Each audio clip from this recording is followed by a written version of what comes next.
So what's left? Well, the last position is that of the libertarian. And we have to immediately point out that by libertarian, we're not talking about the political sense of libertarian, but this distinctive metaphysical position. The libertarian, in some ways, will not be very foreign to one's mind because it's actually very much the sort of traditional picture of religion. According to libertarianism, there's the denial of universal causal determinism. No, you can't predict every event that's going to occur. Why? Because people have free will in this very robust way. The choice is totally up to them, and nothing is sufficient to determine their choice other than the person. Where seemingly we have to recognize that there's more than one causal form in reality. There's not only event causal explanation, billiard balls, but there's the action of an agent. So when I choose now to pick up the water bottle, it's totally up to me that I made that choice, and nothing in the universe was sufficient to determine or cause me to do that action other than me.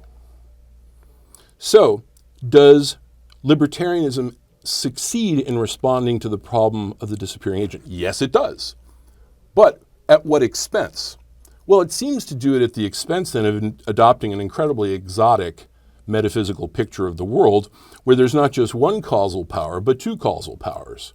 And the second causal power, the agent causal power, as we talk about it, so you got a distinction between event causal and agent causal, is seemingly only shared by one other being in the universe, and that would be God. Right? So when God creates the universe, it's totally up to him, right? Nothing determines God's choice other than God. And in this sense, we're kind of like mini deities, right? And again, you can see how that's straight from religion. Yeah, you can see how that would comport really easily with Christianity insofar as what is it that we share with the divine being? Well, it's our freedom. How would it deal with or explain statistical distributions of human behavior? It would have to say that, yeah, look, there are all sorts of things that humans do that are not real choices, right? So I may have just drunk from that. You see the water bottle gets a lot of traction in my explanations. I may have just had a drink from that water bottle, but I did it kind of unconsciously. I didn't really think about it. It was kind of habitual. Similarly, in the same sort of way, my blood pressure is only regulated. We now actually know we can regulate it to some degree, but only very sophisticated training can pull that off. There are a class of things and behaviors that most people engage in. Most people do not engage in deep rational reflection before they make choices. So you could statistically explain the mass majority of behaviors because people don't think. But what about when you case, for example, a price mechanism in economics? Many companies know that if they cut their price by 10%, they can increase their sales by 15%. Clearly, deliberation, right, is involved in making a choice, right? So there I am at, will I buy it at Walmart or will I buy it at Costco, right? Given the way they're pricing it now at Walmart, I'm going to buy it there because it's in my rational self-interest to do so. That's a very thin notion of rationality. That's not to say it's not rationality, but it's just at a very basic level that I desire not to have to pay more. Therefore, that's perfectly back in your compatibilist world, right? I want the cheaper toilet paper. I choose the cheaper toilet paper, rationality and free will. But the libertarian wants to go a step further. And perhaps this is also the way for explaining your anomalies, right? That in those instances, you're talking about this very robust agent causal power at work, which most people don't really engage in. You got to have some very significant rational powers to truly weigh reasons beyond just this is in my self-interest, right? To actually evaluate, is this the right thing to do, right? I have to have some sort of moral standard to try and make such a deliberation. And again, how do we generate a notion of moral responsibility that comports with our sort of common sense intuitions? Libertarianism says it's right there, right? John made the choice to steal my, picnic basket when I was out camping, right? He used his agent causal power because he said, you know what? I want this basket, and Marlowe's there. I want to, cause him some grief. So I'm going to choose to do it, right? You really thought it through. In that instance, I say, well, John, you're morally blameworthy for that, but not in the way a bear is, because the bear doesn't have that kind of agent causal power because it cannot deliberate at that higher level. So then we're back to the dog. Okay, all right. So now I'll talk about your dog. When a dog barks when the mailman shows up, right? He chews it. And he's got the old-fashioned mail slots. The dog's like biting the mail, and then throws it down, and then kind of comes parading back to you, all excited and proud. On the other hand, right, sometimes, you leave the shish kebab skewers in the trash without having thought about it carefully. You step out and you step back in, and there you see the dog is, rifling through the trash, and he's got the, shish kebab strips in his sticks in his teeth.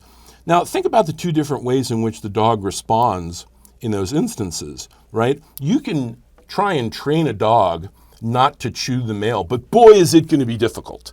And in particular, if you try to say to the dog, no, don't do that. The dog just kind of looks at you like, what are you talking about, right? I'm doing exactly what I'm supposed to do. I'm protecting the household from this potential invader, right? And that's also been reinforced by the idea that every time he eats the mailman goes away. On the other hand, when you catch a dog going into the trash, they kind of give you that look like they know they've done something wrong. Because within the wolf pack, right, there's the notion of stealing food that if you get caught doing it, right, there's some sort of culpability. So, given the fact that dogs are domestic animals, given that they are the ones who seem to be the best at empathizing and intuiting human actions, it makes perfect sense that they're on the spectrum, right? There's a certain threshold of their activity where we would blame the dog. And we would say, bad dog. So dogs have some degree of agency. Yes, that's some degree of free agency, right? We can go one step further there and say, it's not just like a spider, right? On the other hand, trying to shape the dog not to kill the male, that's pretty fixed, right? That's going to be you could do it, but it's going to be a really tough one. On the other hand, training the dog not to steal food out of the trash bin, that's going to be much more easy. And the dog, we know, at least at some level, knows not to do it. Again, when we see that behavior, it's unmistakable. Now, again, Skinner might give us a hard time about this, but anybody who's ever owned a dog, right, knows what it's like when the dog has been caught and he gives you that look that he's guilty, right? He knows he's responsible for that action. So it's not just you have free will, you don't have free will. And this also fits with, say, child development, right? I say to a 7-year-old, don't do that, right? And the 7-year-old does it. Well, I say to the child, I told you not to do that, and now we're going to take your favorite toy away for 2 weeks, and the kid cries, and it's awful. But when I'm doing that, I also kind of know that the child is not deeply responsible for this because the child doesn't really understand the full effects of its actions, right? It doesn't truly understand why the prescription of don't do that has been laid down. Why? Because they're not a full agent yet. And that's the same reason, we don't hold children legally responsible in the same sort of way we hold adults responsible. But you get into those teenage years, right, and it's a gray area, right? At what point do we really think that a child has become sufficiently an adult for us to hold them legally and morally responsible? Well, different cultures answer it in different ways, as you know. And in the history of law, even in the United States, right, there's certain changes made in terms of when you can serve in the military, when you can drink, state to state, et cetera. So in the same, yeah, whether something is rape or not, or whether one is an appropriate age for marriage, right? So that's on the spectrum as well. So again, it comports pretty well with our lived experience that free will is not just all or nothing, but rather is actually on a spectral developmental picture. And I actually agree with that. So then is that where you went with your doctoral thesis? Actually, it became an important part of it. Well, maybe I should talk a little bit about then how I think we can look at the problem of the disappearing agent and at the very least have a new way of thinking about it. I dislike the idea of like, do you now have a solution to the problem of free will? No, right? I mean, I can't like come out and say, yes, 2,000 years of philosophy and now Marlowe's got it. But I do think that there are some important ideas that aren't getting sufficient traction in the contemporary literature. And just for sort of a side note, that really is what a dissertation is in philosophy. You're adding something to the conversation of the day that is new or innovative that should be taken seriously. And then, of course, full-blooded professors evaluate your work, and when they give you the imprimatur and say, yes, you are now, a doctor of philosophy, it's because they have affirmed that, yes, so-and-so not only understands the history and the development of this, say, problem, he knows the literature of the day, but he's also contributing something new. So for me, it was, again, on the one hand, saying event causal explanation is really the problem, not determinism. I was not unique in saying that, though. There are others who have said that as well. What I called attention to is the idea that when we're trying to understand an agent's action, it involves more than just event causal explanation, but rather what we might call interpretive explanation. An interpretive explanation doesn't demand that we posit some sort of exotic metaphysical force like agent causation, like the Libertarian, but rather it just comports with the idea that sometimes we think that people act in ways that are childish. Sometimes we think they act in ways that are honorable or noble, courageous, cowardly, foolish. And those are qualitative evaluations, not quantitative, right? Thus not reducible to a universe divorced of human qualitative judgments, right? So the whole thing about what made natural science so successful in its development was saying, we're no longer going to count as relevant the sort of feelings, right, that human beings have about things. We want to have objective science where it's totally divorced from human feelings. My reply to that is, well, if you devoid human activity from feelings, then you have basically killed the electric eel and then said the electric eel has no electromagnetic properties, right? It's not a perfect analogy, but I like it. So what am I saying? I'm saying, look, judgments about human activity, about actions, demand that we interpret agents' actions in terms of how they understand what they're doing. And that if we don't have that, we are missing what is essential, really, to the sorts of judgments, clairvoyant understandings of our lives and the lives of others.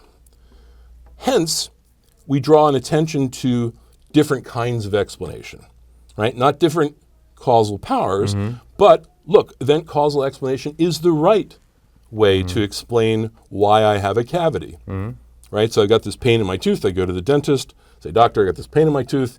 He said, well, you got a cavity. Oh, okay. Does that involve goodness or foolishness? No, it just means that you haven't been brushing your teeth, and we've got a deposit here of plaque. And, so you got an infection, we're going to drill it, right? And we're going to put some, paste in there. So it would be kind of absurd if I went to my dentist and he, this really is not a noble activity that you're doing here, right? This is not really up to who you should be, right? But that would have been the norm in the Middle Ages. Well, basic hygiene could be something that we can make judgments about. But those aren't the sort of higher order evaluations that we're talking about here, right? So again, but even think about like the sin that we still to this day attribute moral qualities to physical appearance, to hygiene appearance. Right, and philosophers typically ask whether that's appropriate or not, right? I mean, is it really morally appropriate to praise someone for being tall?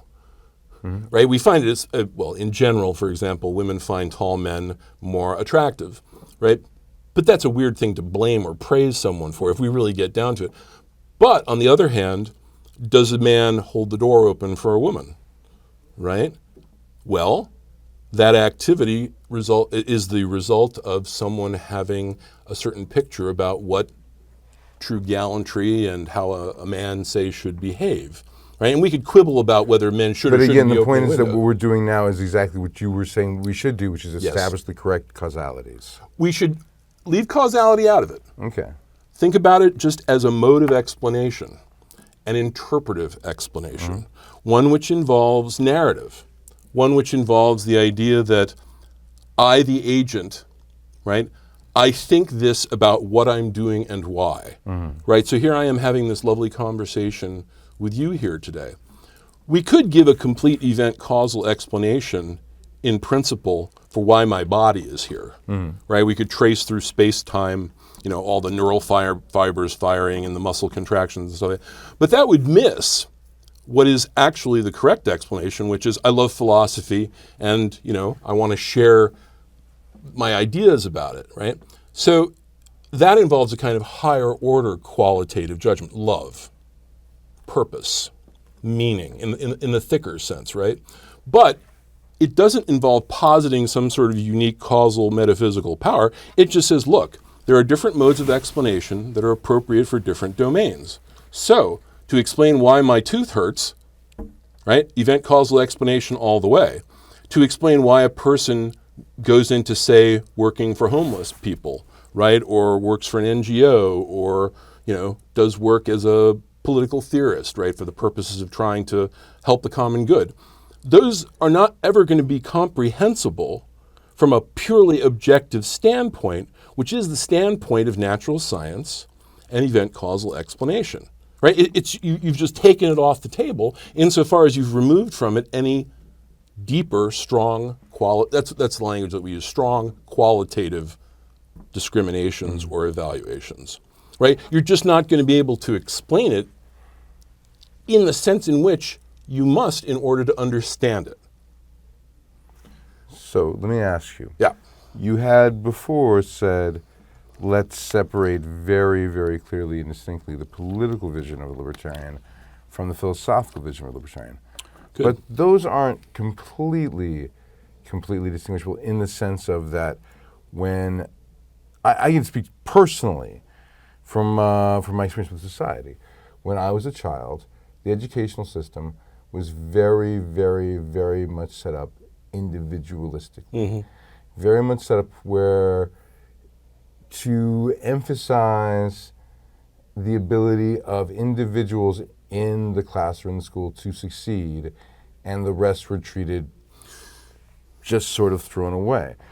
Now it seems that that's changed.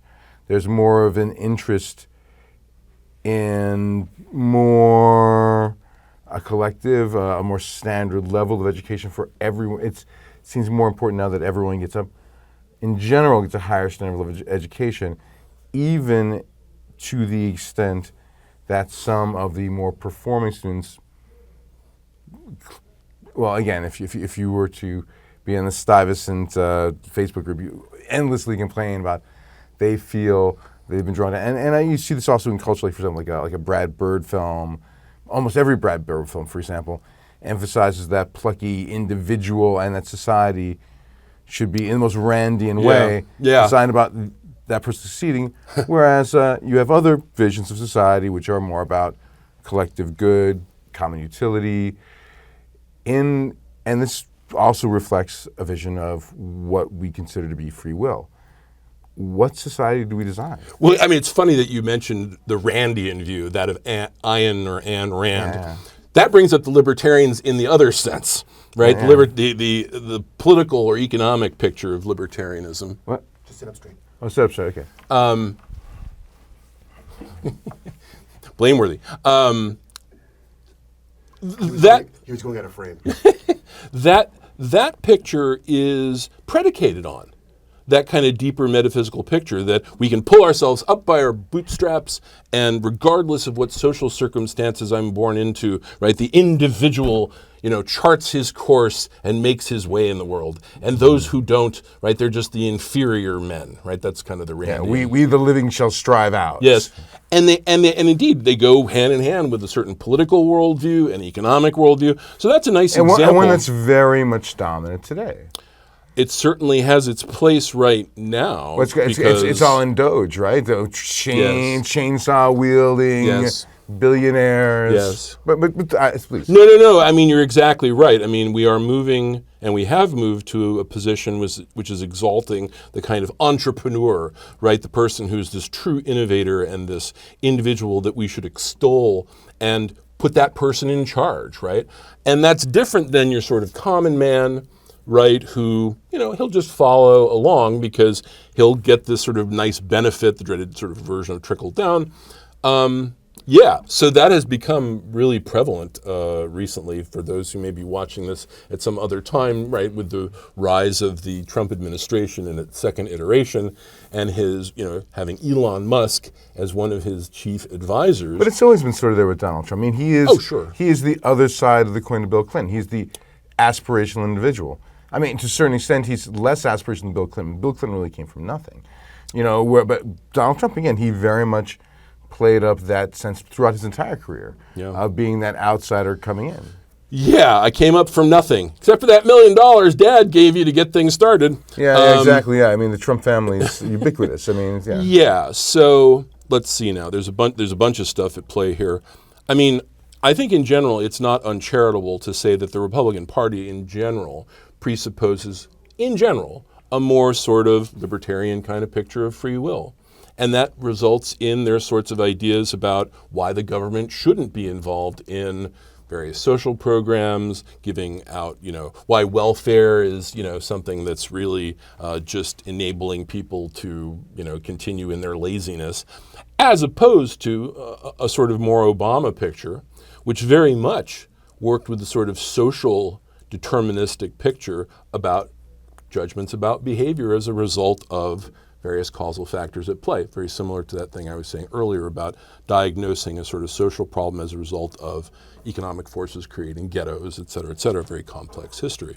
But still incentivizing systems through personal tax cuts, Yeah. very much still very highly individualistic, prescriptions, whereas like someone like a Bernie Sanders or a socialist would out and out, socialize the system. Right. If you go, I mean, so we can go to the extremes, right? Yeah. And in mentioning Trump, right? So back in the day when I was at graduate school, I had to make a long commute from where I lived out to. I got my PhD at UC Riverside, and I took a pretty long commute out to Riverside. And one of the things I did to keep my brain working is I would listen to things like books on tape or lectures by various authors. And I've always also had a lot of interest in Eastern philosophy, and one of the key figures who I've gained a lot of insight from is a fellow by the name of Ram Dass, who just passed recently. Ram Dass, who started life as Richard Alpert, a full-blooded Stanford PhD who went on to teach at Harvard psychology, and then, along with Timothy Leary and a bunch of other interesting characters at Harvard, had these mystical sorts of experiences as the result of hallucinogens. And him and Leary had the whole circuit-based model of the brain, right? You'd have to tell me more about that. Anyway, so one of the things that because I was trying to integrate, more of sort of Western philosophy with the Eastern philosophy, and Ram Dass, as I say, was a really helpful figure in that regard. And I'm listening to these tapes back in '95, and one of them was a lecture where he talks about Donald Trump as a mythic heroic figure. Right? A mythic heroic figure. And I remember at the time going, what? Donald Trump is a mythic heroic figure? Good God, that's horrible. Right? I'm from New York City, and New Yorkers have no love for Donald Trump. But you're from Manhattan. It's different. And I think that's why you got blindsided. Because if you came from the boroughs, you came from Queens especially.